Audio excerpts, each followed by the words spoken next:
Baik, insyaAllah kita akan teruskan sahaja sesi yang kedua, dan ikut jadual kita hari ini akan sambung pelajaran Al-Kabair, ya, dosa besar.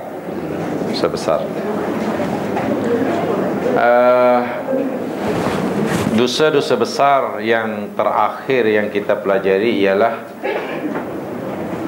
dosa besar yang ke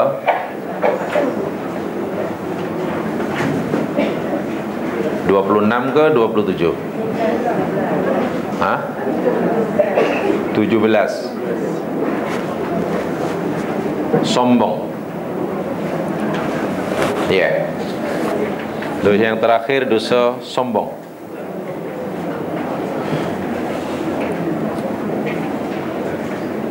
Oh iya ke?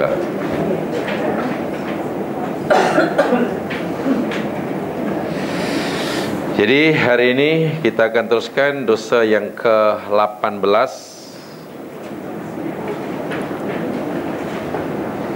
yakni syahadatuz zuri. Syahadatuz zuri, bersaksi palsu atau memberi keterangan maklumat yang tak betul.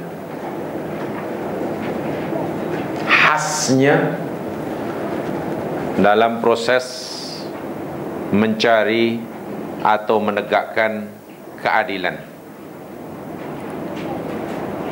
Syahadatuz zur.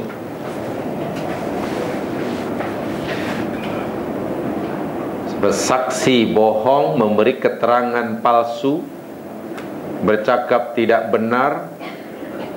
Khasnya, ini secara umum, secara khasnya dalam proses mencari atau menegakkan keadilan.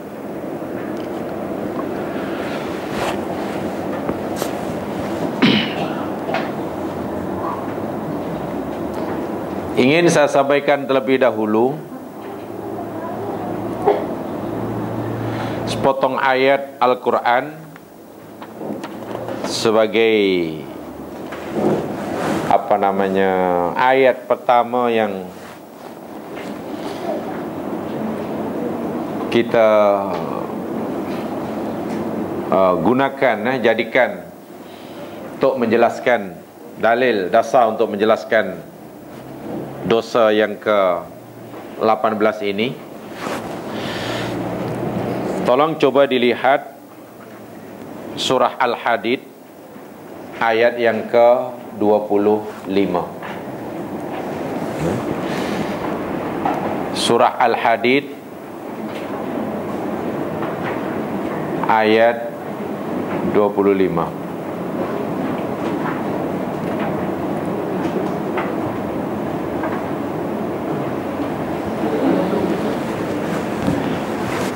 Tolong ditambahkan ayatnya, karena di situ tidak ada dalam buku itu.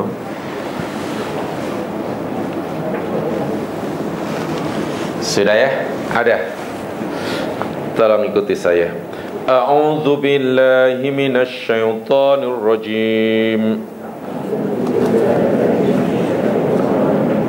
Laqad arsalna rusulana bil bayyinat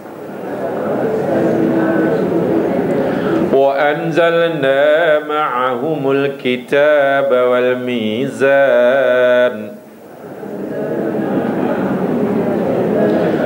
ليقوم الناس بالقسط وأنزلنا الحديد فيه بأس شديد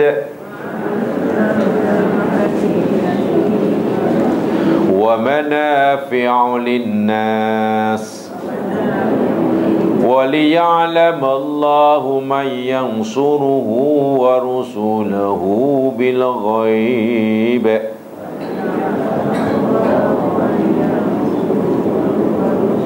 إن الله قوي عزيز Laqad demi sesungguhnya arsalna kami telah utuskan rusulana rasul-rasul kami bil bayinati dengan membawa keterangan-keterangan, penjelasan-penjelasan.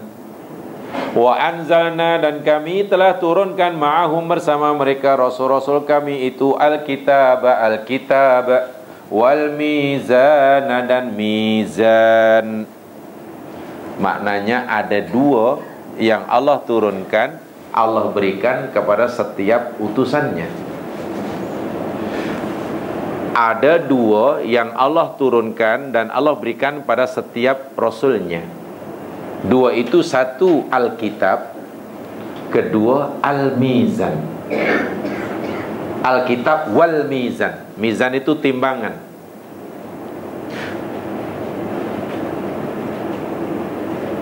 Liyaquman nasu bil qista, agar supaya manusia itu dapat menegakkan keadilan. Ada dua, kitab dan mizan. Mizan dan kitab. Wa anzalnal hadida fihi ba'sun syadid, dan kami telah turunkan besi itu yang padanya ada kekuatan yang dahsyat. Wa manafi'u linnas, dan pada besi itu juga ada beberapa manfaat bagi manusia. Waliya'lamallahu man yansuruhu wa rusulahu bil ghaib, dan supaya atau akhirnya Allah mengetahui atau nyata di hadapan Allah siapa orang yang mau menolong Allah, yakni agamanya, dan menolong Rasulnya bil ghaib, dalam keadaan ghaib, seorang diri. Innallaha, sesungguhnya Allah itu qawiyyun, maha kuat, aziz, maha perkasa. Ayat ini ayat yang sangat jelas bahwa setiap rasul, setiap nabi yang diutus oleh Allah diberi bekalan dua perkara, kitab dan al-mizan. Contoh untuk Nabi kita Muhammad SAW, Al-Quran dan Al-Mizan.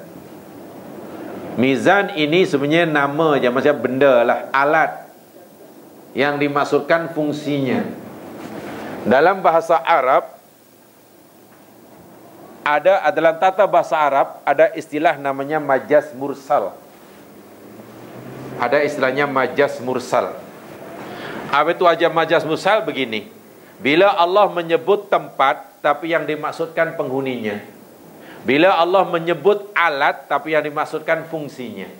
Contoh, Quran kata was'alil qaryah, dan bertanyalah kamu al-qaryah kepada negeri, bertanyalah kamu kepada kampung. Mana boleh tanya pada kampung? Allah sebut qaryah tapi yang dimaksudkan penghuninya. Alam nashrah laka sadrak, bukankah kami telah melapangkan dadamu?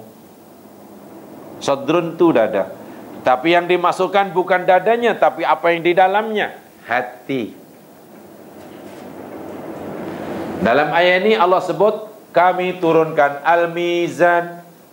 Betul, ketimbangan ini diturunkan oleh Allah. Timbangan itu benda, yang dimaksudkan fungsinya. Timbangan itu alat, fungsinya untuk menegakkan keadilan. Nah, ayat-ayat yang seperti ini dan yang serupa dengannya itu disebut majaz mursal. Bukan maknanya betul-betul bila Allah tanya, Allah suruh kita tanyalah kepada kampung, lalu kita jumpa kampung. Pong, saya nak tanya Pong.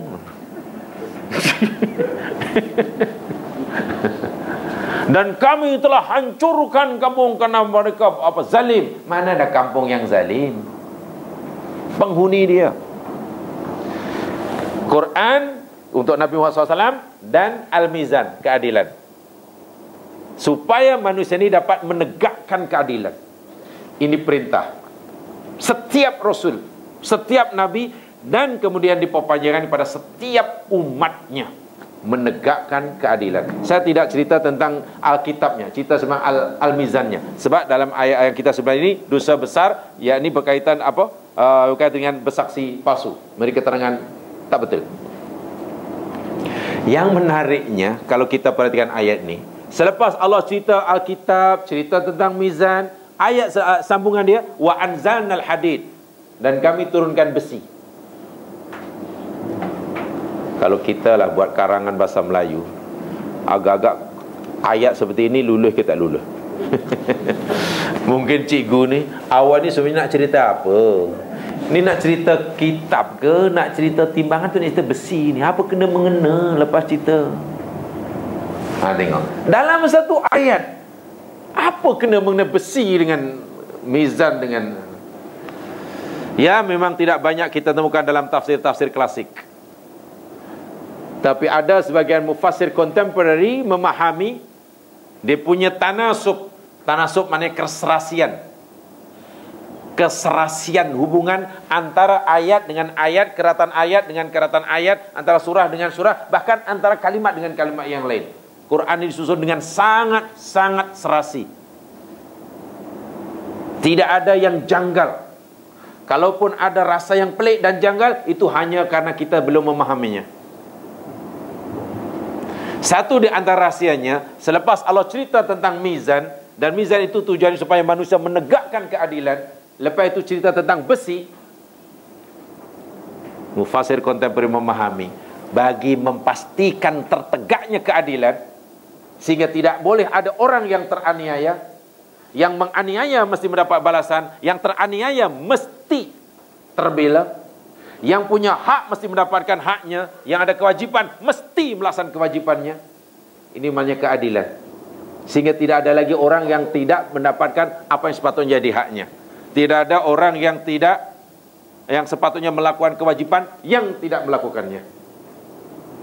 Kalaulah keadilan yang seperti ini tidak dapat ditegakkan kecuali dengan kekerasan, atau lebih tepatnya ketegasan, maka ketegasan itu diharuskan, kekerasan itu dibenarkan. Besi kaitannya. Maknanya orang itu boleh dipaksa, begitulah. Besi itu kan kerah, kekuatan. Saya nak beri satu contoh. Layul wajidi hillun irduhu wa maluhu, kata Rasul sallallahu alaihi wasallam. Orang yang mampu membayar hutang tetapi dia layun. Layun itu maknanya liat. Layun liat. Sama lah tu. Itu terjemahan bagus tu. Orang yang mampu bayar hutang tapi layun liat. Pusing nantilah dia. Dia boleh, dia mampu. Tapi macam tak nak lah kan. Kawan yang nak bagi pinjaman tu sebenarnya perlukan sangat dapat balik duitnya, tapi dia pusing. Lain. Apa Nabi kata? Hillun, halal. Maluhu, hartanya. Wa irduhu, dan harga dirinya. Artinya, jika orang yang memberi pinjaman tadi tak mampu mendapatkan balik bayarannya, pinjamannya, kecuali dengan cara kekerasan, dengan merampasnya, masuk ke rumah dia, ambil apa yang seharga pinjam, yang pinjam. Hutang berapa? 5.000. Nampak kena. Okey, saya nak ni, nilai 5.000. Walaupun tuan rumah tidak benarkan, hukumnya harus. Walaupun cara menagih pinjaman tadi dengan cara yang mungkin barangkali menjatuhkan harga diri orang itu. Sarannya orang ni layun lah. Apa sebab? Keadilan mesti tertegak. Bila orang itu yang punya tanggungan hutang tapi enggan bayar hutang, ya adalah orang yang teraniaya. Itu contoh kecil. Contoh kecil. Boleh buat layun. Tapi orang yang belum mampu, ya seeloknya yang bagi pinjaman, Allah kata fanadhiratun ila maisarah, bagi tempoh lah, bagi tempoh lah, bagi tempoh. Itu contoh. Ini karena keadilan itu mesti ditegakkan. Sama pentingnya menegakkan, mengamalkan Alkitab. Alkitab. Sehingga tadi saya nyatakan, saya simbolkan, kata mufassir contemporary, jika sebenarnya keadilan dalam arti kata keadilan, setiap yang ada hak mendapatkan haknya, setiap yang ada kewajiban melaksanakan kewajibannya, setiap yang teraniaya dapat pembelaannya, setiap yang menganiaya dapat hukumannya. Itu mananya adil. Setiap istrinya lupa, kemudian ditimbusnya, setiap yang gunung diratakannya. Kan adil begitu ya. Kalaulah keadilan seperti itu tidak dapat tertegak kecuali dengan kekerasan, maka kekerasan pada masa itu diharuskan. Itu di penyata nasubnya. Dan tahukah kita faktor yang terpenting sekali? Yang lain memang banyaklah faktor-faktor yang penting. 1, 2, 3 banyak yang penting. Tapi di antara faktor yang terpenting sekali bagi mewujudkan keadilan, khasnya dalam ketika orang dalam proses mencari keadilan di mahkamah umpamanya, yakni berada di tangan saksi. Saya tunjukkan nanti dalilnya. Mungkin kalau kita tanya, mahkamah dia nih, orang yang tidak di mahkamah nih nanti dapat keadilan apa namanya, pembicaraan yang adil atau tidak bergantung pada siapa. Mungkin ada yang jawab, oh bergantung pada yang arif Tuan Hakimnya lah. Sebab kan dia yang akhir sekali yang ketuk meja dia. Ya belum tentu, mungkin terletak pada lawyer dia. Kalau lawyer dia ini mungkin pada peguam bila dia. Mungkin pada. Tapi kalau kita tanya kepada Islam, bertanya pada hadis Nabi, rupa-rupanya memang banyak faktor-faktor yang memastikan ternyata keadilan ini sangat banyak. Tapi satu di antara yang paling penting terletak di tangan saksi.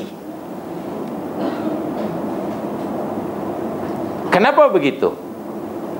Ya, kalau keterangan yang masuk, maklumat yang masuk, yang didengar di mahkamah, saksi tadi tidak bercakap bohong, kalau biru kata biru, dua kata dua, merah kata merah, insya Allah keadilan itu akan tertegak. Tidak ada orang yang teraniaya. Hatta ketika yang salah terjatuh hukuman pun tidak teraniaya.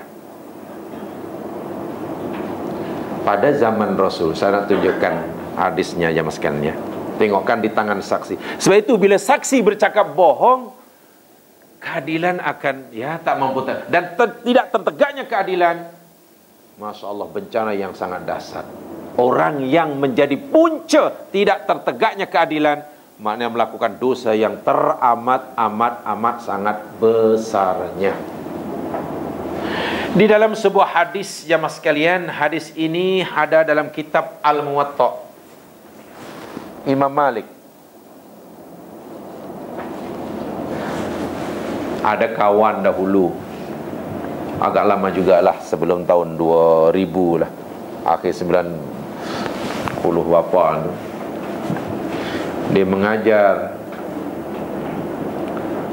mengajar di sebuah masjid, mengajar hadis yang disampaikan, yang dipelajari kitab Al-Muwatta Imam Malik.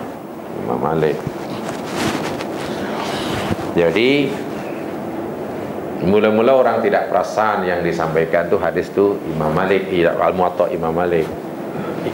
Al-Muwatta yakni kitab hadis yang pertama sekali jemaah sekalian ya.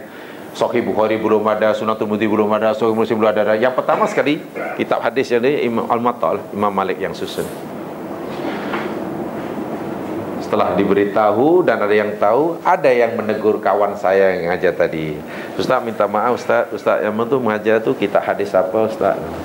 Lepas itu karena dia cara bertanyanya agak meragukan, jadi tanya balik kawan saya tadi. Adakah hadis-hadis yang kita pelajari selama ini ada yang tak betul mungkin? Ya semuanya baguslah, memang begitu. Hanya nak tahu hadis yang kita beli bukunya yakni kitab Muwatta. Karangan siapa tak? Itu karangan Imam Malik bin Anas. Imam Malik yang Maliki. Tapi Ustaz, di tempat kita ni bermadhab Syafi'i. Di tempat kita ni bermadhab Syafi'i, mana boleh mengajar kitab hadis Imam Malik. Jadi kalau mengajar hadis yang macam mana kalau begitu? Ya yang musnad Syafi'i lah. Sampai begitu sekali ya orang fanatik kepada mengajar kitab Muwatta pun ini tak boleh sebab ini kawasan Syafi'i, nanti susah ya kalau sampai peringkat macam tu. Harap-harap di sini tidak ada yang berfikiran seperti itu. Di dalam kitab Muwatta Imam Malik dapat hadis dari Hisham bin Urwah Daripada bapaknya daripada Zainab binti Abi Salamah, daripada Ummu Salamah. Zainab ini anak kepada Abi Salamah, daripada ibunya Salamah, karena anaknya namanya Salamah. Senang ya sahabat ni punya nama. Anak namanya Salamah, ibunya Ummu Salamah, bapaknya Abu Salamah. Sudah. Itu sebabnya, that's why sahabat-sahabat masanya cukup, sentiasa ada masa. Apa sebab ada masa? Ya sebab masa untuk cari nama tak payah. Kita ini membutuhkan cari nama pun dah buang beberapa hari kan. Anak pertama macam mana nama ni? Pergi kedai buku, 1 hari tak jumpa, pergi lagi 2 hari. Tengok, itu hanya untuk cari nama. 3 jilid buku himpunan nama-nama Islami. Satu buku tu ada 5,000, so 3 ada 15,000. Beli semuanya. Lah tak ada satu pun yang setuju. Tengok, itu dah habiskan masa untuk itu. Pada zaman Nabi tak payah pening-pening cari nama. Jadi masanya ada. Isteri Rasulullah sallallahu alaihi wasallam, Ummu Salamah, yakni isteri pernah dikawini oleh Nabi selepas suaminya Abu Salamah meninggal. Dan pernah saya ceritakan dalam tazkirah kematian, Nabi pun takziah kepadanya dan berdoa bagi kesejahteraan Abu Salamah. Salah satu di antaranya doa yang diajarkan oleh Nabi kepada Ummu Salamah, yang dimohon kepada Allahumma badilhu khairan, Allah badilli khairan minhu. Ya Allah, gantikanlah bagi aku, berilah aku pengganti yang lebih baik daripada Abu Salamah. Doanya dikabulkan, habis idahnya Rasulullah SAW pinang dia. Akhirnya menjadi istri Rasulullah, bergelar Ummul Mukminin. Tengok, ditinggal mati oleh suami yang soleh. Abu Salamah sangat soleh. Kemudian dapat pengganti Rasulullah yang lebih soleh. Jika katalah dia tidak kahwin lagi jamaah sekalian hingga matinya, Abu Salamah ahli surga, Ummu Salamah ahli surga, nanti surga akan dipertemukan semula oleh Allah, Ummu Salamah dengan Abu Salamah. Tapi karena dia kahwin lagi dan dapat orang lebih soleh, nanti di surga dipertemukan bukan dengan Abu Salamah suaminya, tapi dengan Rasulullah. Itulah orang-orang yang hebat nih. Orang yang hebat. Perawi hadis itu Ummu Salamah itulah. Anna Rasulullah sallallahu alaihi wasallam qala, Nabi SAW bersabda, beliau melihat sendiri ada 2 orang yang bermasalah jumpa Rasulullah SAW, datang ke rumah jumpa Nabi dan mengadukan masalahnya. Ada kes lah 2 orang ni. Kesnya yakni berebut harta. Tidak dijelaskan harta itu apa, tapi yang pasti A dan B. A mendakwa itu harta aku, B kata ini milik aku. Masing-masing mendakwa, macam-macam klaim itu miliknya dan hak dia. Tak selesai masalah, akhirnya setuju, mari kita jumpa Rasulullah. Dalam bahasa mudah, kita lantik Nabi menjadi hakimnya, biar Nabi sendiri yang putuskan harta ini milik siapa. Selepas masing-masing dah berkujah gini-gini, apa Nabi bagi komentar sebelum Nabi bagi keputusan? Innama ana bashar, wahai kamu berdua, hanya saja aku ni manusia biasa seperti kamu. Nabi tak kata Nabi tak kata aku ni utusan Allah yang tahu segala-galanya. Nabi tak kata begitu. Nabi kata aku ni manusia macam kamu, bashar, bukan insan, bashar. Bashar merujuk kepada physically, yang tercipta daripada tanah. Kalau insan merujuk pada jiwanya, yang ada perasaan marah, suka tak suka, patuh taat, itu insannya. Yang basharnya, yang ni, yang jasad ni, yang tercipta daripada tanah, yang bila itulah boleh terluka, boleh patah, boleh segala-galanya. Hanya saja aku ni manusia biasa macam kamu. Ini yang menariknya.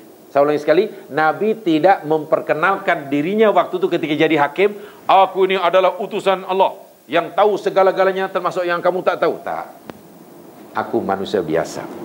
Wa innakum takhtasimuna ilayya, dan kamu sekarang datang kepada aku mengadukan masalah kamu. Kamu berbalah, berebut harta, dan kamu membawa kes kamu itu kepada aku untuk aku putuskan.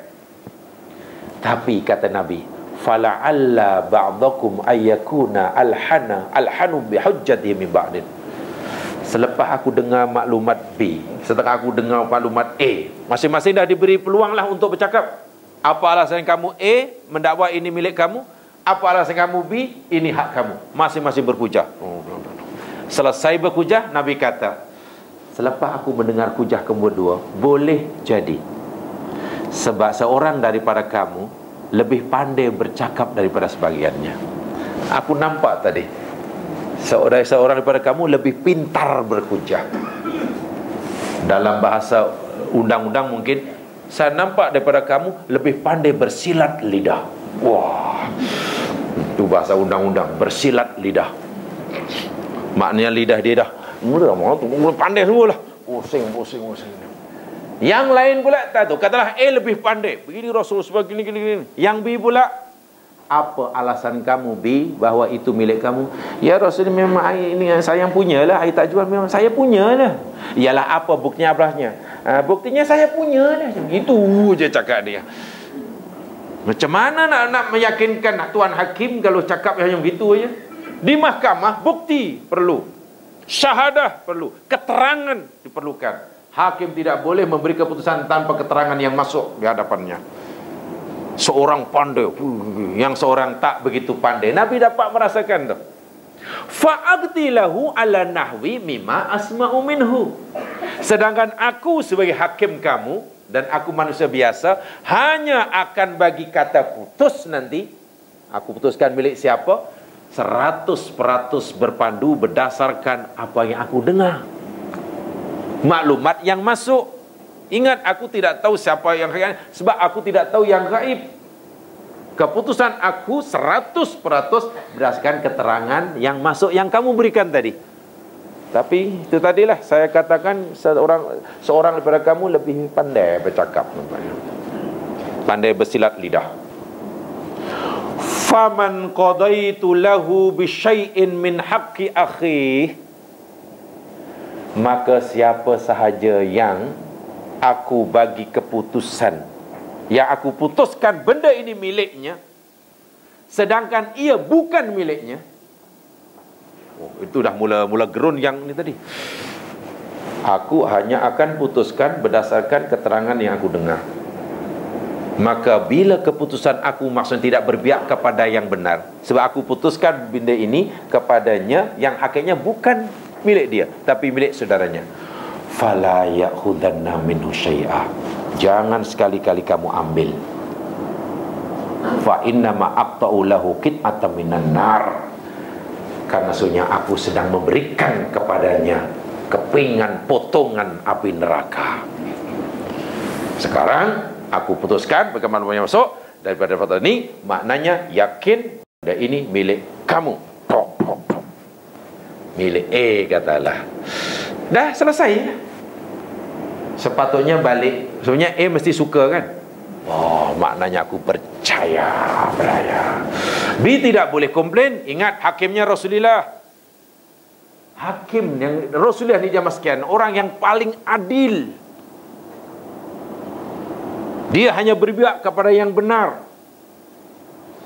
Lalu Nabi putuskan kepada buat A tadi. Ni, kamu A, bawa, kamu menang. Tapi ingat, keputusan aku semata-mata berdasarkan maklumat yang aku dengar. Dan berdasarkan maklumat yang aku dengar, jika keputusan aku yang berdasarkan fakta ini tidak berpihak kepada yang sepatutnya, karena tadi aku nampak salah seorang kamu lebih pandai bercakap, ya, kamu kena yakin kemenangan itu adalah api neraka. Kalau kamu mau ambil lah, tapi aku nasihati jangan ambil lah. Kalau dua orang ni balik jamaah sekalian, tak ada siapa yang komplain. Kata alhamdulillah menang aku, kes aku menang. Tak ada orang yang kata dia tipu, dia rasuah Nabi. Mana Nabi kena rasuah pula? Subhanallah. Tadi akhirnya tidak jadi balik lepas tu, malah mengaku di hadapan Nabi, benar ya Rasul, harta ini sebenarnya bukan milik aku, dia milik B. Hanya saja benar ya Rasul, engkau benar, aku lebih pandai meyakinkan engkau dengan keterangan aku daripada B. Maknanya tadi sebenarnya meyakinkan Nabi bukan karena keterangannya betul. Dia sudah putar belit tadi lah. Tengok, sudah putar belit. Sekarang saya nyatakan, saya katakan tadi. Kan keadilan pada kita kan tidak tertegak. Nabi tidak salah di atas kertas, Nabi tidak salah dan Nabi tidak berdosa. Sebagai hakim di atas kertas menurut syar'i Nabi adil.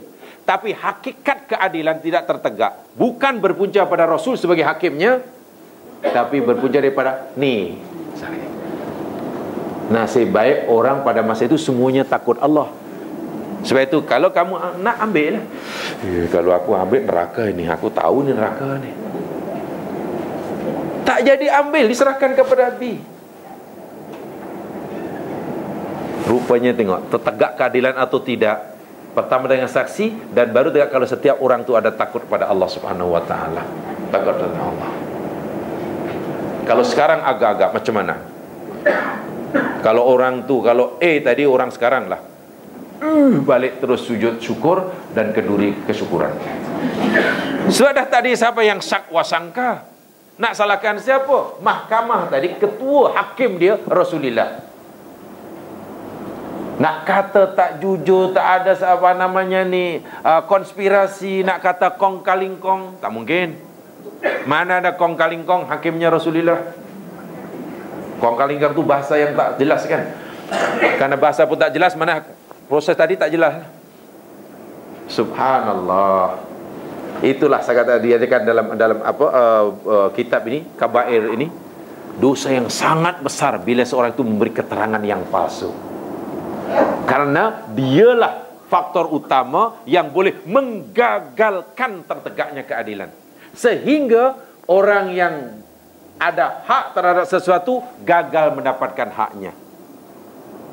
Sehingga yang teraniaya tidak terbela, sementara yang menganiaya tidak mendapatkan hukuman. Bukankah itu namanya tidak tertegak keadilan? Dan puncanya terletak di tangan saksi. Ni maklumat yang masuk. Subhanallah. Ini sudah betul. Saksi bohong akhirnya tertegak. Tidak tertegak keadilan. Walaupun hakimnya seorang kekasih Allah. Seorang kasih Allah. Patutlah di dalam surah yang kita bacakan Al-Hadid 25 tadi, Allah memberi keizinan sampai begitu sekali untuk memastikan keadilan tertegak. Dalam arti kata itulah yang berhak mendapatkan, yang ada hak mendapatkan haknya, yang ada kewajipan memberikan kewajipannya, yang teraniaya terbela, yang mana mendapat balasan, walaupun terpaksa menggunakan apa dipanggil kekerasan, walaupun menggunakan kekerasan. Itu dia syahadatuz zur, memberi keterangan yang palsu. Artinya ayasyhadal mar'u bima la ya'lamu 'amidan. Seseorang itu memberikan keterangan ataupun kesaksian apa yang dia tak tahu, sehingga keterangannya berbeza sama sekali dengan hakikat yang sebenarnya. Ini lebih-lebih lagi amidan, disengajakan. Syahadatul zur, saksi yang palsu atau yang bohong, merupakan asnaul ma'asi, maksiat yang paling keji. Absa'ur radail, kehinaan yang paling dahsyat. Afhasul atham, dosa yang paling menjijikkan. A'zamul mubiqat, memberi keterangan yang palsu termasuk pemusnah, pembinasa yang paling dahsyat. Akbarul kabair, termasuk dosa besar yang besar, termasuk dosa besar yang besar. Sehingga Rasulullah sallallahu alaihi wasallam di dalam sebuah hadis sahih, di sini ada atau tidak ada? Kalau tidak ada ya tidak ada. Rasul sallallahu alaihi wasallam bersabda, "Ala unabbiukum bi akbaril kabair." Maukah aku beritahu kamu dosa besar yang termasuk dosa besar yang besar? 3 kali Nabi tanya, sahabat menjawab, bala ya Rasulullah. Benar ya Rasulullah, kami nak tahu apa dia disebut dosa besar yang besar itu. Pertama, al-isyrak billah, syirik kepada Allah Subhanahu wa taala. Yang keduanya, uququl walidain, menderhaka kepada kedua ibu bapa. Selepas Nabi nyebut syirik pada Allah, kemudian menderhaka pada orang kedua ibu bapa, ketika Nabi nak sebut yang ketiga itu, Nabi duduk sambil bersandar. Mula-mula Nabi berdiri. Sekali nak sebut yang ketiga, duduk sambil bersandar. Agak lama Nabi. Faqala ala wa qauluz zur wa zadatuz zur. Ketahuilah yang ketiga itu yakni saksi palsu, memberi keterangan bohong. Nabi ulang-ulang, fama zala yukarriruha hatta qulna laitahu sakata. Kata sahabat, kata Abi Bakrah, Nabi ulang-ulang, ala syahadatuz zur, yakni saksi yang bohong, yakni keterangan yang palsu. Diulang-ulang oleh Nabi, hatta Abu Bakrah yang merekahnya di sini, laitahu sakata, bilalah Nabi nak berhenti. Saat dia akan terus, ala saksi yang bohong, keterangan palsu, ala berapa. Ulang banyak kali, entah tak berapa kali apa Nabi mengulanginya. Hatta Abu Bakrah dia berkata, aku tidak tahu bila lah Nabi nak berhenti. Nak tunjuk betapa seriusnya dosa ini. Hadis pertama tadi jamaah sekalian ada dalam buku itu, dalam muka surat 177 di bawah itu. Tapi itu sekerat saja kan. Hadis yang diangkat oleh Bukhari Muslim. Wa man qala Bukhari Muslim meriwayatkan, Imam Malik pun meriwayatkan, man qadaitu lahu mimma li akhi bi ghairi haqqin fala yaqutu fa inna ma aqta'u lahu qit'atan minan nar. Di bawah sekali itu. Dan yang hadis yang baru saya bacakan tadi, muka surat selepasnya 179, 178. Hanya di situ tidak ada disebutkan kana muttaqian fajalasa. Nabi duduk sambil bersandar, nak tunjuk yang nak disampaikan ini benda yang sangat penting. Terlalu penting. Julusu alaihi wasallam, duduknya Nabi dalam keadaan bersandar, yash'iru bihtimamihil kabir bihadal afatil khatirah, menunjukkan bahwasanya Nabi nak bagi tahu, nak bagi syarat pada sahabatnya apa yang dia sampaikan yang ketiga ini dosa yang sangat besar tapi dianggap remeh. Saya yakin orang Islam di negeri ini sudah tidak ada lagi yang melakukan syirik besar pada Allah. Saya percayalah, saya husnudzan aja lah. Tidak ada orang Muslim di negara kita ini yang melakukan syirik besar kepada Allah. Tak ada kan tiba-tiba Pak Haji ke Mak Haji ke gian sangat nak ikut pikul kabadi cucuk, tak ada kan. Saya tak ada lah. Nak sangat lah, sabar nazar sangat. Saya tak ada lah. Tak ada lah yang hari Ahad ikut pergi gereja angguk-angguk depan salib, saya tak ada lah. Dan saya juga percaya di negeri ini insya-Allah tak adalah anak yang menderaka pada mak bapak.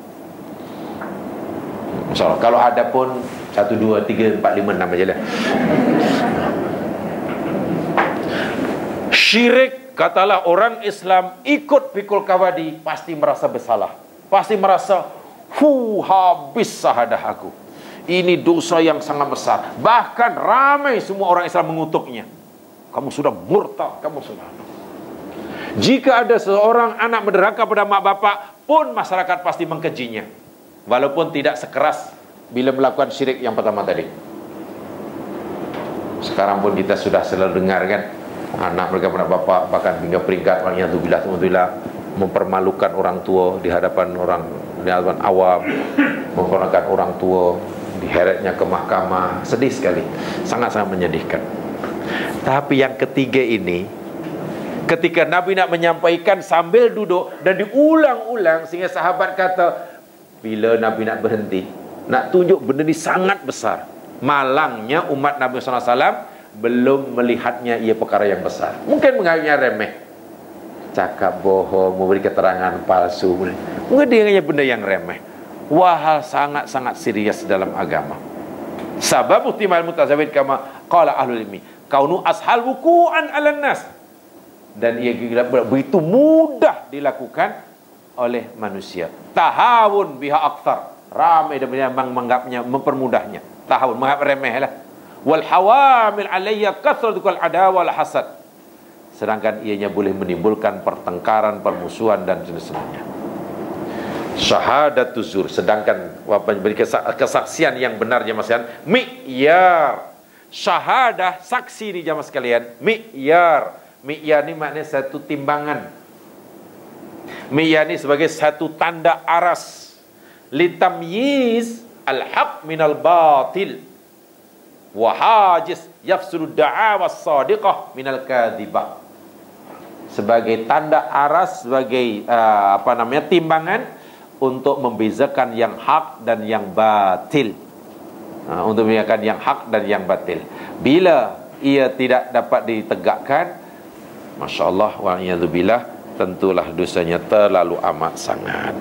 Di dalam Al-Quran, larangan memberikan kesaksian yang palsu, keterangan yang palsu banyak. Perintah untuk memberikan kesaksian yang jujur pun juga banyak. Contoh banyak, Allah berfirman, aqimus syahadah lillah. Tegakkan kesaksian itu semata-mata karena Allah. Quran pun juga menyatakan, walladzina hum bisyahadatihim qaimun. Orang-orang mukmin yang sebenar itu, yakni orang-orang yang mereka itu menegakkan kesaksian yang benar. Sedangkan ayat-ayat yang melarangnya sangat banyak. Dalam buku ini sudah ada 1, 2, 3. Ada 3 ayatnya. Walladzina la yashhaduna zur, surah Furqan.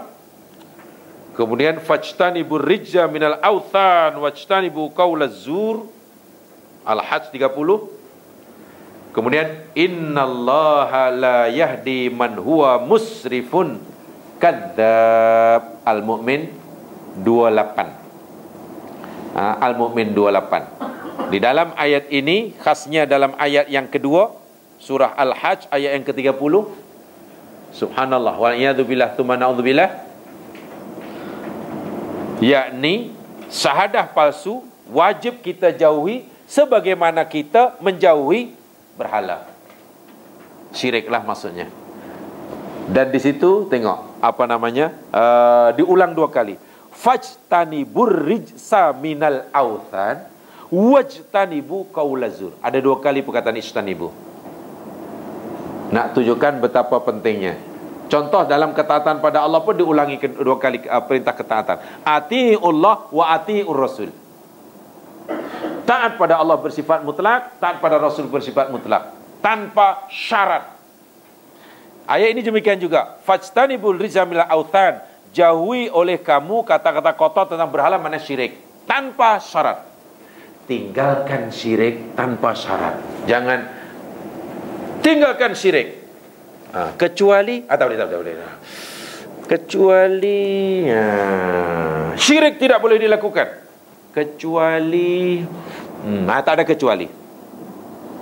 La kecualian maknanya tiada kecuali. Jadi tak boleh sikit pun, tak boleh, sebab mutlak. Demikian juga tinggalkan jauh oleh kamu qaulaz zur, tak boleh. Habis bagaimana kalau saya bercakap benar, memberikan keterangan yang benar, saya macam mana orang yang sedang didakwa ni orang besar. Jadi saya seganlah kalau saya cakap yang benar. Memanglah kalau saya cakap benar akan memberatkan dia, sedangkan dia orang besar. Atau bagaimana jika saya bercakap benar, saya kasihan pada yang terdakwa ini. Kalau saya bercakap benar, habis yang kena dakwa ini, kena penjara, kasihan sebab dia orang miskin. Katalah, sebab dia orang miskin. Kalau itulah pertimbangan seseorang untuk tidak bercakap benar, karena mengambil kira dia bersaksi kepada sesiapa, kasihan mungkin kepada yang tertuduh, sebab bila saya bercakap benar nanti akan memberatkannya.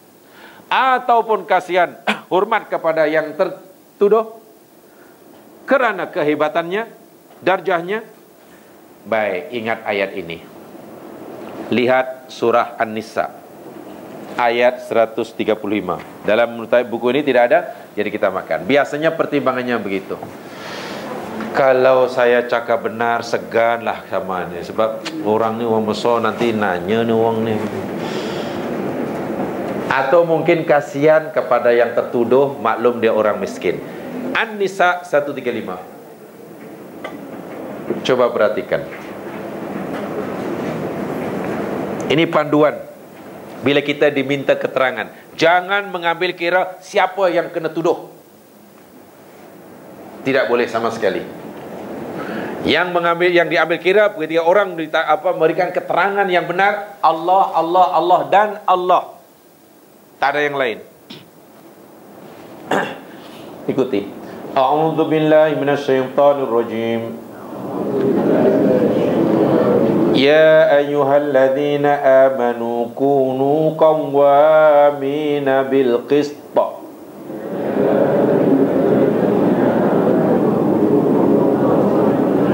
Syuhada'a lillah walau ala anfusikum awil walidaini wal aqrabin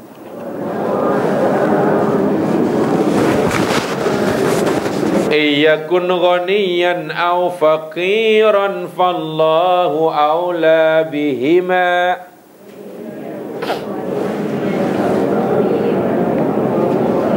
fala tattabi'ul hawa an ta'dilu wa in talwu aw tu'ridu fa innallaha kana bima ta'maluna khabira.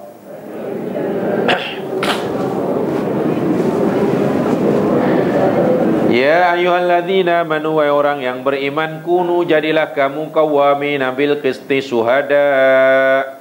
Jadilah kamu orang-orang yang menegakkan keadilan. Syuhada alillah, jadilah kamu saksi-saksi yang adil kerana Allah. Cukup jelas. Jadilah kamu orang yang menegakkan keadilan karena Allah. Jadilah kamu saksi yang adil kerana Allah. Walau ala anfusikum, walaupun atas diri kamu. Wow, ini paling berat sekali. Bercakap benar walaupun ada di sini. Sebab kalau bercakap benar, katalah dia di penjara. Macam mana? Setakat ini ada tak orang yang mencuri, kemudian dia terus pergi ke balai polis dan terus mengaku mencuri?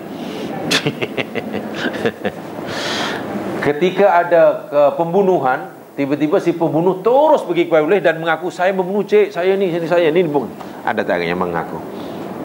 Jarang ya. Biasanya minta diadili, minta dibicarakan, minta di ini. Ma'is bin Malik al-Ansari pada zaman Nabi terlanjur melakukan zina. Tak ada siapa yang mengetahui, tak ada siapa yang menuduh, tiada yang mengheretnya ke mahkamah. Dia sendiri jumpa Nabi, mengaku dia berzina dan minta dirajam. Itu maksudnya walau ala anfusikum. Jadilah saksi yang adil karena Allah. Jadilah orang menegakkan Allah walau atas diri kamu. Sangat berat. Sebab dilakukan semata karena Allah. Tetapi ganjaran sangat besar. Dosa Ma'is diampun oleh Allah. Matinya kena rajam, semua dosanya diampunkan. Dia masuk surga. Wawil walidain wal aqrabin, ataupun kamu sedang menjadi saksi bagi kedua ibu kamu dan juga kerabat. Tadi saya katakan biasanya menjadi pertimbangan orang bercakap benar, yakni mungkin ia membahayakan diri sendiri, menguntungkan atau tidak. Ia menguntungkan atau merugikan yang didakwa. Kalau itu yang jadi pertimbangan, Allah katakan, in yakun ghaniyan, jika dia orang kaya, kamu menjadi saksi pada orang kaya, sehingga kamu segan bercakap benar, terpaksa bohong. Au fakiron, atau fakir, kamu jadi saksi kepada yang tertuduh orang fakir, sehingga kamu merasa kasihan bercakap benar karena memberatkannya, terpaksa bercakap bohong. Allah kata, fallahu aula bihima. Allah lebih layak, lebih utama dari keduanya. Fala tattabi'ul hawa, jangan kamu mengikuti hawa nafsu. Tengok, begitulah Allah memberi nasihat kepada kita, yakni bercakap yang benar, memberikan keterangan yang benar tanpa perlu mengambil kira itu ini. Bahkan Ma'is bin Malik Ansari sanggup bercakap benar, walaupun dengan bercakap benarnya itu dia tahu risiko dia. Bahkan dia minta mati kena rajam. Ya, dia nak mati kena rajam. Tapi tahukah kita ketika dirajam hingga mati dan kemudian setelah mati, Nabi memberitahu pada sahabat-sahabat yang baru merajamnya, Iya, aku sedang melihat Maiz sedang dimandikan oleh malaikat. Iya, aku sedang melihat jika sebenarnya taubat Maiz ini ditimbang oleh Allah, ditimbang, dan setiap kamu lelah dipotong-potong, dikerat-kerat taubatnya, diagih-agihkan, maka setiap seorang daripada Muslim Madinah mendapat habuannya. Nak tunjuk betapa berat nilai taubat Maiz. Dia memilih di sana senang daripada di sini coba menutup-nutupinya. Maiz boleh menutup-nutupinya. Bahkan Maiz mungkin masih punya peluang untuk bertaubat kalau dia tidak melaporkan dirinya sendiri. Tapi dia memilih jalan yang cepat masuk surga. Sebab kalau bertaubat, maknanya kena, ya lamalah hidupannya. Ya kalau diterima, kalau tidak, itu paling berat disebut yang paling depan tadi. Walau ala anfusikum. Saksi menjadi bagi orang tua. Macam mana kalau aku cakap benar, mak bapak ni masuk penjara ni. Sebagai anak, mana rela mak bapak masuk penjara, macam mana? Cakap bohong aja dia. Kalau itu pertimbangannya, Allah ingatkan, Allah lebih layak kamu takuti. Allahu aula. Itulah bila dosa yang ke-18 ini sangat-sangat berat. Sehingga Nabi menyampaikannya pun sambil duduk bersandar, seorang-orang ingin dapat kerehatan yang rehat, dan diulang-ulang. Abu Bakrah yang memberikan hadis tadi berkata, laitahu sakat. Bila lah Nabi nak berhenti, hati terus. Tuh jamaah sekalian, sebagian daripada penjelasan saya tentang syahadatul zur. Masih ada lagi yang belum saya sampaikan tentang syahadatul zur. Masih ada lagi berkaitan dengannya. Yakni khasnya berkaitan dengan apa yang berlaku bila seseorang itu tidak berani menyampaikan keterangan yang benar. Kesan buruknya apa? Oh, sangat dahsyat rupa-rupanya. Sangat-sangat dahsyat. Dan apa yang hukuman bagi orang yang didapati memberikan keterangan palsu dalam agama. Itu belum sempat saya sampaikan karena itu banyak. Di samping itu sebetulnya orang yang bercakap bohong ini boleh dikesan sebenarnya. Allah sendiri bagi tahu. So itu saja yang sempat saya sampaikan. Mudah-mudahan menjadi peringatan bagi saya menyampaikan. Alhamdulillah kalau dapat dikongsi bersama. Yang benar daripada Allah Subhanahu Wa Taala, yang silap kelemahan diri sendiri, InsyaAllah kita akan berjumpa pada kesempatan yang lainnya. Dan sebelumnya saya dipesan untuk menyampaikan maklumat ini karena guru besar kita tak ada. Bila dia pergi Melaka menghadiri majlis walimatul urus. Jadi kelas Qalbun Salim ini insyaAllah yang akan datang insyaAllah dicadang pada 12 hari bulan 1 nanti 12 bulan 1 2. Jadi lepas ini kita akan cuti selama 1 tahun. Jadi lepas ini cuti 1 tahun. Ada lagi kelas 1 tahun lagi. Tahun depan 12 bulan 1 insyaAllah. Mudah-mudahan dipertemukan oleh Allah dan dipelihara oleh Allah serta dirinya insyaAllah. Allahumma amin. Subhanakallahumma bihamdika asyhadu an la ilaha illa anta astaghfiruka wa atubu. Innal insana fi khusr illa alladziina aamanu wa amilus shalihaat wa tawassaw bil haqq wa tawassaw bis sabr. Assalamualaikum warahmatullahi wabarakatuh.